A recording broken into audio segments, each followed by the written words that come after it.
Hey guys, this is an inbox review of a kit which is in very high demand at the moment, and if you can get hold of one, by all means do so. So if you didn't pre-order one, then I would suggest you get hold of one as soon as possible, because they're being snapped up quite quickly as we speak. I was very lucky to get this one off of eBay.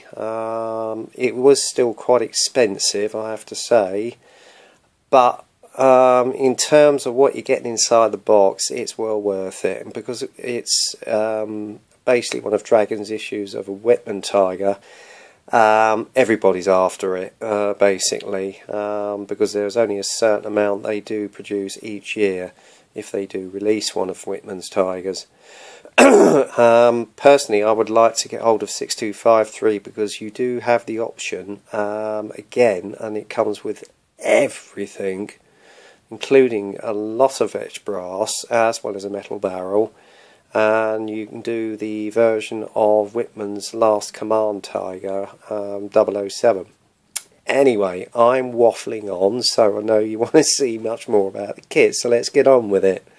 As you can see, the illustration is actually taken from a well-known photograph of Michael Whitman when he was awarded the Knight's Cross with oak leaves in January 1944, because he'd actually got up to the status of getting 88 confirmed kills. I've actually got a book, one of two. This one is part one, which I got through today, and as you can see, there's another well-known press photo, which is how the actual figures are posed, but you'll see that in a minute. And as you can see, I've actually marked a page in here. At the bottom is very much the same pose as indicated on the actual box. Okay. This was actually a photo that was taken out in the Ukraine at the time when he was fighting out there. Anyway, let's get on with it. On the side of the box you have the two illustrations of the two colour schemes that you can do the kit in of Whitman's tiger. It's the one which was taken at the time he won the Knight's Cross in its winter camo scheme, and the same tank again when it was actually fighting out in Italy prior to his detachment to Russia on the Eastern Front. It's basically the same scheme as you see there by the looks of it, except it's done with a whitewash over it. Okay. Moving to the side of the kit, you've got the illustration again on the box, and the kit number, if you want to get hold of one, is 6730. That's 6730. At the back, at the side here, you've got the illustration of the etched brass panels which go on the engine grills, which you see there, as well as the DS tracks. Okay, and then that's that, so let's put that aside. Inside, again, as with Dragon's kit, it is packed to the hilt. Now, I'm not going into a great level of detail on the instructions, but it's virtually the same similar layout as is on the Cyber Hobby kit, which you can see on one of my previous reviews. And if you want to know which one that is, that's the one that was used at Kursk. And again, it was an early version. The kit number was 9142. Alright, there are subtle differences in this kit. If I can point one out, unlike the Cyber Hobby kit, you've actually got the torsion bars, which you actually place inside the hull. So it gives you a little bit more flexibility when actually putting the running gear on. Okay. Also, another subtle difference I came across, if I can find it, and if you'll bear with me a minute, guys, let's have a look. Yes, you do have the option, well, in fact it comes with the kit, of having the Periscope for the Commander's version. Unlike on the Cyber Hobby kit, you don't. And again, the actual assembly of the Pfeiffer filter system is a little bit easier, so I'm glad they cleared that up, because on the last kit I was having a mare with it about the positioning. So well done to Dragon, hats off to them. Also, another interesting feature is the ring for the turret. It's a lot more detailed, so I'm pleased about that. And again, on the back you've basically got the winter camo scheme, and as you notice he's also got the kill markings on the barrel which come with the decals. Okay, and then you've got the option to be used that he used a year earlier in Italy. Alright, so that is that. So I'm sorry if you're a bit disappointed I'm not going to go through the instructions in a great lot of detail, but there is a lot in this kit. I kid you not. Right, first things first, you've basically got an illustration of how the figures will be posed, and as you can see it's actually taken from this well-known photo here. Okay, and that was shortly after he just received the Knight's Cross. So there you go. It's exactly spot on, so that's going to look fantastic in the diorama. And guys, I am going to do a diorama with this kit as and when I get to build it. Okay, and this basically shows you what goes where.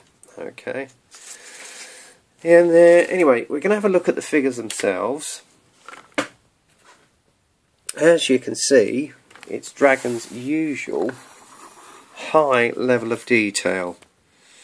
I mean, look at the detail on the tunics. The faces are fantastic. They are exactly to the actual photograph of all of his crew, and they basically posed arm in arm with their arms around each other. I mean, look at the creases on the trousers and the arms. Absolutely fantastic. And of course we've got one of the man himself, which is here. As you can see, they've got his features on his face absolutely spot on.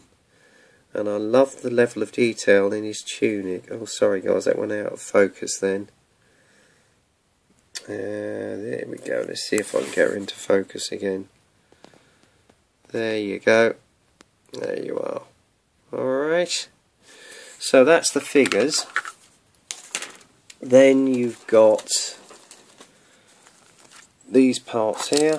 You've got a little bit of etched brass with the, I think these go on the coolant fans, as you can see here, and these are basically to go on the hatch compartment, which goes on, I think the storage hatch compartment, which goes on the back of the turret. These are the side panels. Okay. And then obviously you got the familiar markings of Wittman's Tiger SO4, including the kill markings which you see there. I don't know what they're going to bed down like, because I haven't actually got to the stage of decaling on my Cyber Hobby kit 9142, so hopefully I'll let you know how that is on my next update on that. Right, as usual you've got the option of 2 mantlets, so you're going to have to do your research on this, guys. Okay, make sure you don't get the wrong mantlet on the wrong version. Okay, it's a habit that Cyber Hobby have of doing, and as you can see here we've got the Torsion Bars, alright, which was a well-known feature of the Tiger. So that's that. Then you got the front armoured panel, which is where the MG34 comes out of, which you can see here. That's the interior. Then you've got the jack, as you can see here, okay, which you assemble. That is quite fiddly, I have to say, knowing my experience from the Cyber Hobby kit. And then there's part of the cupola and the commander's hatch, which you can see there, which actually build up with the actual oh, my brain's gone, but well, you'll know what I'm on about anyway, if you've built a Dragon kit before. Then we've got part of the drive sprocket, which you see here. I think this is part of the suspension, which you can see there as well, which is unlike the already moulded on the whole of the Cyber Hobby kit. So that's quite an improvement. And then you've got the smoke filters there, which you can see. Okay. Next sprue, we've basically got I think some of the headlights, you've got the tow bars, etc. As you can see, that level of detail again is fantastic, and you've got some of the tools there as well. There you go. They're usually up to Dragon's fantastic mark, and then obviously you've got the little ammunition pack there. These are the spare tracks that actually go on the side of the turret, which I shall be doing, because I want to make it authentic. Again, this is the actual ring of the turret, which you can see there, so that is very highly detailed, so hats off to Dragon for that. And then you've got the top of the turret. Now I'm not sure if this is the one that goes with the kit, because you do get 2 or 3 of them. Okay, I'll have to do my research on that. Then you got I think the front part of the armour on the tank, that's the bottom part of the turret. As you can see here, you've got the coolant fans, which go for the engine. Superb detail. I'm not going to take any of these out, the sprues, guys, so if you're thinking I'm doing it, there's no point. And then obviously you've got one of the hatches here, which I think is the front hatch for the driver. Okay, level of detail on the interior again is absolutely fantastic. So crisp and so clear. Then you've got the tank covers for the tanks. There you go, with the engine tanks, and that's the covers that go on the top. Okay.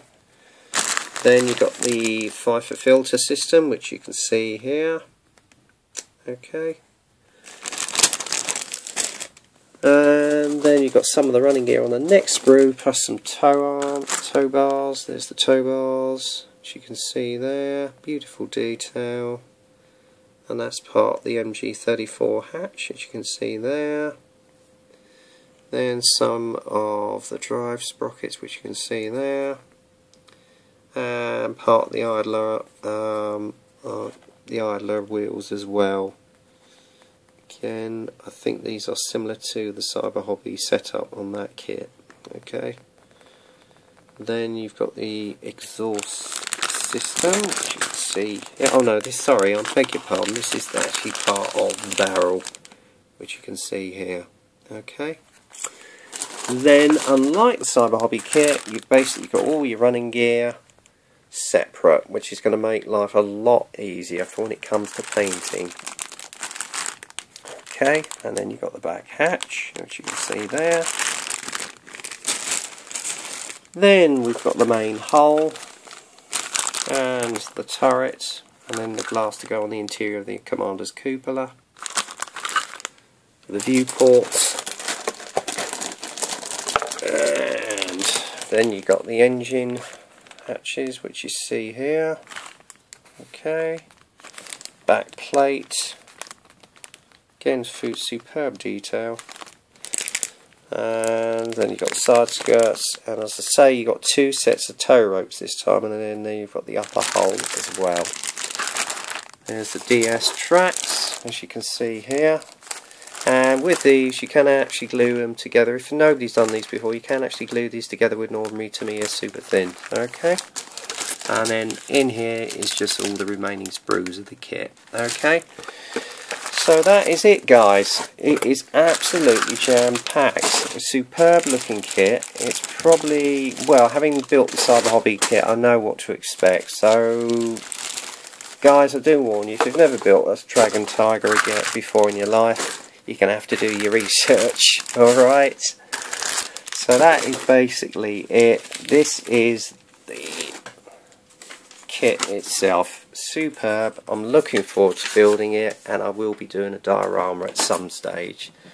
Definitely get your hands on one of these, guys. You need to. It's a super kit. Okay, you haven't got all the aftermarket that you used to with the old Dragon kits, but all the same, it is going to make a beautiful kit. So if you can get hold of one, snap them up quick, guys. Until then, happy modelling, get kit crazy, and I hope you enjoyed the review.